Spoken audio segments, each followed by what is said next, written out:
Lumabas sa isang pag-aaral na dumarami raw ang mga nagkaka-neck at upper back pain dahil sa maling postura.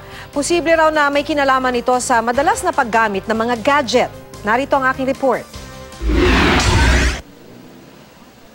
Para malibang habang hinihintay ang pamangking nasa eskwelahan, halos buong araw ginagamit ni Josephine ang kanyang tablet.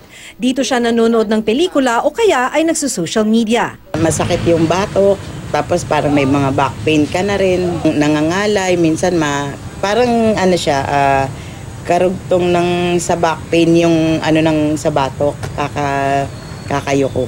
Sa ulat ng Reuters, napansin ng spine surgeons na dumarami ang mga pasyenteng may neck at upper back pain na maaaring may kinalaman sa maling postura dahil sa mahabang oras na paggamit ng cellphone o gadgets. Ayon ito sa pag-aaral ng Cedars-Sinai Medical Center sa Los Angeles, California.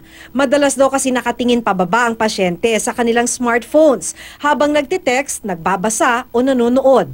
Mahigit 3 dekada ng orthopedic surgeon si Dr. Leo Olarte. Hindi pa siya nagkakapasyente na nagkaproblema na sa leeg dahil sa sobrang gamit ng cellphone o tablet.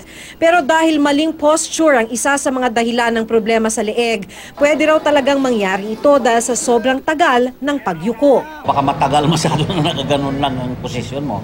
Or mayroong stress. A position that is very uncomfortable to the neck can be a cause of neck pain. Ipinapahinga naman daw ni Josephine ang leeg niya kung nangangalay na. Kasi yun lang naman din nga talaga yung libangan namin dito. So, magre-rest lang po sandali. Tapos balik na naman. Rest and apply cold and hot compress. Take a pain reliever. Slight massage can help also. Pero sabi ni Dr. Olarte, maraming ibang dahilan ng masakit na leeg tulad ng osteoarthritis. Kaya kung hindi matanggal ang sakit, dapat ikonsulta na sa doktor.